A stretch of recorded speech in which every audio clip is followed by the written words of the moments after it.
Hello, आता आपण बघूया विण दोघांतली ही तुटेना या मालिकेचा एपिसोड रिव्ह्यू. आजच्या भागात आपल्याला बघायला भेटते की समर आणि स्वानंदी गप्पा मारत असतात. तेव्हा समर स्वानंदीला बोलत असतो की स्वानंदी मॅडम, तुम्ही माझ्यापासून गोष्ट लपवत नका जाऊ. मला त्रास होईल, मी लांब आहे कुठेतरी, असं नका करत जाऊ. मला खोटं बोललेलं नाही आवडत आणि मी लहान आहे का आता. तेव्हा स्वानंदी बोलते चुकलंच माझं, इथून पुढे नाही असं होणार. तेव्हा समरही बोलतो सॉरी आणि थँक्यू. तेव्हा स्वानंदी बोलते का. तेव्हा समर बोलतो की सॉरी याच्यासाठी की माझ्या लहान भावाने तुमच्या लहान बहिणीला फसवून लग्न केलं, आणि थँक्यू याच्यासाठी की तुम्ही चिंगीच्या पाठीमागे खूप खंबीरपणे उभं राहिलात. तेव्हा समर हेही बोलतो की तुम्ही आधिरा आणि चिंगीच्या पाठीमागे दोघी बाजू तुम्ही खूप छान निभवली. आधिराला मूल नको होतं तरीही तुम्ही तिला सपोर्ट केला, आणि चिंगीला बाळ हवं होतं तरीही तुम्ही तिला सपोर्ट केला.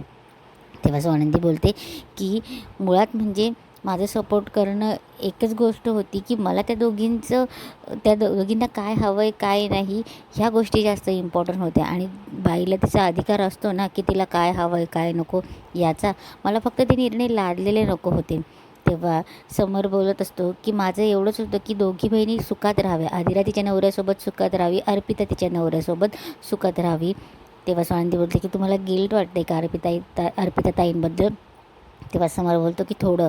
तेव्हा स्वानंदी बोलते की नका वाटून घेऊ राजवाडे, तुम्ही काही योग्यच केले. तुम्ही मोठ्या भावाचं कर्तव्य, आपल्या मुलाला पुढच्या मुलाला सासरी सोडून इथे राहणं कितपत योग्य आहे कळेल त्यांनाही, काही कधीतरी कळेल. तेव्हा समर बोलतो की बस माझी एवढीच अपेक्षा आहे की माझ्या दोघी बहिणी सुखात राहायला पाहिजे. आणि असो, सगळ्यात मोठी काळजी ही आहे की चिंगी त्या पोरीचं काय असेल हो, तिचं बाळ गेलं आणि कसं काय करायचं तिचं मला सुचतच नाही आहे.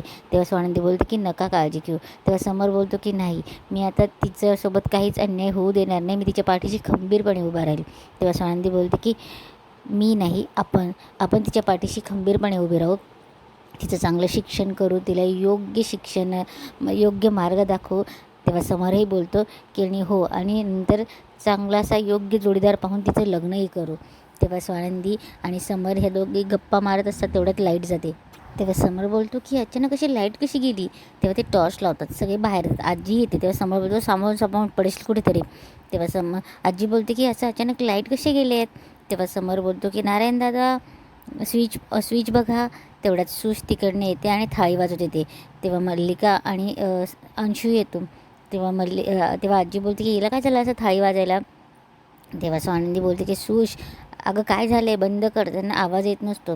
तेव्हा सुश बंद करते आणि बोलते की नारायण दादा लाईट्स ऑन करा. तेव्हा सुश बोलते तेव्हा स्वानंदी बोलते की काय चाललं आहे सुश हे. तेव्हा सुश बोलते की कसं आहे ना, 2 मिनिट अंधार झाला तर तुम्हाला असं झालं की किती अंधारात ठेवल्यासारखं, मग मला अंधारात ठेवलं आहे ते. तेव्हा स्वानंदी बोलते की काय बोलतेस तुला कोणी अंधारात डांबून ठेवलं आहे. तेव्हा सुश बोलते की नाही, पण माझं मॅरेज तुम्ही अंधारात ठेवलं आहे ना. माझं मॅरेज तुम्ही मला सर्कमटन्समध्ये येऊच देत नाही आहेत. तुम्ही सोशल सर्कलमध्ये मला घेत नाही आहे. मला आणि माझ्या नवऱ्याचं मॅरेज तुम्ही डांबून ठेवलं आहे, अंधारात ठेवलं आहे, आणि मला ते नको आहे. तेव्हा स्वानंदी बोलते की काय बोलतेस तू हे. तेव्हा सुश बोलते की ताई तुला माहिती आहे ना माझी किती अपेक्षा होत्या. मला ग्रँड वेडिंग हवं होतं, मेहंदी, त्या रस्सम, त्या सगळ्या गोष्टी मला हव्या होत्या, आणि मला आता रिसेप्शन हवं आहे. माझ्या ज्या गोष्टी पूर्ण नाही झाल्या आहेत ना त्याबद्दल मला रिसेप्शन हवं आहे. आणि जर तुमचं असं काही म्हणणं नसेल तर मी चांगल्यामध्ये सांगण्याचा प्रयत्न केला होता, पण तुम्ही ऐकतच नव्हतात, म्हणून मला हे असं करावं लागलं. आणि तुम्ही जर नाहीच ऐकणार असाल तर मला ऑप्शन नाही आहे. तेव्हा स्वानंदी तिच्याकडे ताट हिसकावून घेते आणि बोलते की सुश, गोष्टी सांगण्याची ही पद्धत नसते, कळलं. आणि काय तुला रिसेप्शन हवं आहे, आणि तू ज्या गोष्टींमध्ये ज्या सर्कमस्टन्समध्ये तू लग्न करून आली ना तर तुला कुठलंही रिसेप्शन होणार नाही आहे, कळलं. तुला सांगितलं होतं, तू घरात न सांगून, मुळात तू घरात सगळ्यांना न सांगून लग्न करून आलीस, आणि ते आम्हाला मान्यच नाही आहे. तेव्हा मल्लिका बोलते की स्वानंदी काय बोलतेस तू, म्हणजे तू आता माझ्या आप्पीला घराबाहेर काढलं तसं माझ्या सुशलाही घराबाहेर काढणार. तेव्हा समर बोलतो की काकू तिला घराबाहेर नाही काढले, तिला सासरी पाठवले. घराबाहेर काढलं आणि सासरी पाठवणे यातला फरक जाणून घे. तेव्हा मल्लिका बोलते की पण मग माझ्या अंशूचं काय चुकी आहे, माझ्या अंशूचं तुम्हाला लग्नच मान्य नाही आहे. तेव्हा समर बोलतो की बघ त्याने ज्या पद्धतीने लग्न केलं आहे ना, स्वानंदी मॅडम म्हणतात ते बरोबर आहे, आम्हाला हे लग्न मान्य नाही आहे. तेव्हा मल्लिका बोलते की आता तुम्हाला मान्यच नाही आहे, माझ्या अंशूचं सुखच तुम्हाला नाही बघायचं आहे तर काय तरी बोलणार ना आम्ही. तेव्हा समर बोलतो की काकू तू असं का बोलतेस, तुला माहिती आहे आत्ताच त्याचं लग्न मोडलं होतं आणि असं हे दुसरं लग्न करणं कितपत योग्य आहे. तेव्हा मल्लिका बोलते की पण मग काय, तर मला मान्य आहे त्याने छोट्या मोठ्या चुका केल्या असतील, पण लग्न तर त्याने कायदेशीररित्याच केलं ना. तेव्हा मल्लिका बोलते की घरातल्या सुनेचं स्वागत करायचं असताना आई आता कुठे गेले आपल्या राजवाड्यांच्या रीतीभाती. तेव्हा स्वानंदी बोलते की हो, त्यासाठी ना सुनेनेही तसं वागायचं असतं. तेव्हा मल्लिका मुद्दामच टोचून बोलते की स्वानंदी अगं मान्य ती तुझी सावत्र बहीण आहे, पण तिच्या आईने तुझं संगोपनच केलं आहे ना, असं कसं बोलू शकते तू. तेव्हा स्वानंदीला खूप वाईट वाटतं, समरलाही काही कळत नसतं. तेव्हा सुश बोलते की हां, कारण की ताईला माझी काही पडलीच नाही आहे ना, तिला फक्त तिचंच पडलेलं असतं. ताई असंच वागत असते माझ्याशी नेहमी. आई बघ ताई, पण जर माझं ड्रीम रिसेप्शन मिळालं नाही ना, तर मी माझं खाणंपिणं सोडून देईल. तेव्हा सुश बोलत असते की जर मला माझं ड्रीम रिसेप्शन नाही मिळालं ना, मी असंच थाळी वाजत राहते. तेव्हा स्वानंदी थाळी घेते आणि बोलायला लागते. तेव्हा समर बोलतो की ठीक आहे, फाईन, करूयात आपण रिसेप्शन, ते पण माझी आट आहे. तेव्हा सुश खूप आनंदी होते. तेव्हा मल्लिका बोलते की आता कसली आट. तेव्हा समर बोलतो की रिसेप्शन होईल, पण ते बॉलिवूड वगैरे स्टाईलचं नाही होणार आहे, फक्त आपल्या घराच्या परंपरेनुसार होणार आहे. तेव्हा आनंदी बोलते की राजवाडे एक मिनिट, तुम्ही जे बोलतायत ना ते योग्य नाही आहे. तेव्हा समर बोलतो की स्वानंदी मॅडम नको, आता एकदा ठरले त्यावर काही चर्चा नको आहे. तेव्हा समर चालला जातो. तेव्हा स्वानंदी सुशला बोलणार, तेव्हा आजी बोलते की नको आता तिला बोलण्यात वेळ खर्च करूच नको. हे बघ, परंपरेनुसार आपल्याला जे कार्य करायचं आहे ना ते करूया. आणि हे बघ, ते बॉलिवूड वगैरे ऐकूनच माझं धडकी भरली होती, पण ते नाही आहे ना, ते एकदम योग्य आहे. आणि आता एक काम कर, काहीतरी मस्त पैठणी घेऊन यायच्यासाठी. तेव्हा स्वानंदी बोलते की ठीक आहे आजी, तुमच्या शब्दाबाहेर नाही आहे मी. तेव्हा सुश खूप खुश होत असते. तेव्हा आजी बोलते खुश ना. तेव्हा सुश बोलते की हो. आजी चालली जाते. सुश सगळ्यांना थँक्यू बोलते आणि अंशूला बोलते की चल, तेही निघून जातात. स्वानंदी जायला लागते. तेव्हा मल्लिका स्वानंदीला बोलते की स्वानंदी. तेव्हा मल्लिका बोलते की थांब. इकडे सुश खूप खुश असते आणि बोलते की अंशुमन, तुम्हाला तुमच्या बायकोची कल्पना आवडली ना, कसली भारी केली ना मी. तेव्हा अंशू त्याच्या मोबाईलमध्ये असतो. अंशू तिला फक्त होकाराला होकार पुरवत असतो. तेव्हा सुश त्याच्याजवळ जाते आणि बोलते की सांगा ना कसं वाटलं, तुमची बायको अशी ब्राईट दिसली पाहिजे ना. तेव्हा ती त्याला मिठी मारते. तेव्हा अंशू तिला बाजूला करतो आणि बोलतो की सुश प्लीज, काम करतोय ना मी. तेव्हा सुशला काही कळत नसतं, ती बोलते की ओ आय एम सॉरी. तेव्हा सुश बोलते की मला मेकअपचं सामान, मला ज्वेलरी वगैरे सगळं हवं आहे. तेव्हा अंशू बोलतो की बघ प्लीज, तुला जे काही हवं असेल ना ते मॉमकडे माग, मला टाईम नाही आहे. तेव्हा आणि अंशू बोलतो की मी खूप थकलो आहे, गुड नाईट करून तो चालला जातो. तेव्हा सुशलाही काही कळत नाही. तेव्हा तीही बोलते की गुड नाईट. इकडे मल्लिका स्वानंदीला बोलत असते की माझ्या आप्पीला घराबाहेर काढून आनंद झाला असेल ना. तेव्हा स्वानंदी बोलते की नाही नाही, मला अशा गंभीर गोष्टींचा आनंद होत नसतो, ते तुम्हाला होतो. चिंगीला घराबाहेर काढलं तेव्हा तुम्हाला आनंद झालात ना. खूप खूप आनंद झाला मला चिंगी गेली तेव्हा, पण मला तुझ्यासारखं चांगुलपणाचा आव नाही आणता येत.